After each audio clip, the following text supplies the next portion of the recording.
Top quality और consistent performance के लिए सिर्फ सिल्वर पंप्स। टॉप क्वालिटी और कंसिस्टेंट परफॉर्मेंस के लिए सिर्फ सिल्वर पंप्स, नाम याद रखना। कोकणात पुन्हा एकदा मोसमी पाऊस जो आहे तो सक्रिय झालेला पाहायला मिळतो आहे। हवेची द्रोणीय स्थिती, कर्नाटक ते आंध्र प्रदेश दरम्यान हवेचा दाब आणि कमी दाबाचा पट्टा यामुळे हा मोसमी पाऊस पुन्हा एकदा कोकणात सक्रिय झालेला पाहायला मिळतो आहे। 27 जुलैपर्यंत कोकणात मुसळधार पावसाचा इशारा हवामान खात्याने दिलेला आहे। तर रात्रीपासून सध्या सरींवरती पाऊस या ठिकाणी बरसताना पाहायला मिळतो आहे। जिल्ह्यासाठी आज ऑरेंज अलर्ट आहे। समुद्रसुद्धा खवळलेला आहे।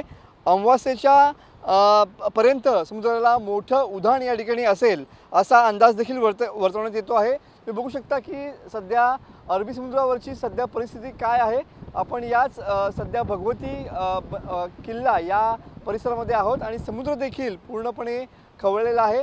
2च दिवसामध्ये या ठिकाणी अमावास्या आहे, त्यामुळे अमावास्येचं मोठं उधाण या ठिकाणी समुद्राला पाहायला मिळणार आहे आणि त्याचमुळे समुद्राकाठच्या किनारपट्टी भागातल्या लोकांना या ठिकाणी प्रशासनानं अलर्ट केलेलं पाहायला मिळतंय। आज आणि उद्या असे 2 दिवस पावसाचा जोर या ठिकाणी वाढणार आहे, त्यामुळे लोकांनी सतर्कता बाळगावी असं आवाहन जे आहे ते प्रशासनाच्या माध्यमातून केलं गेलेलं पाहायला मिळतंय। कॅमेरामन समित गजनेसह मनोज डेले, TV9 मराठी, रत्नागिरी।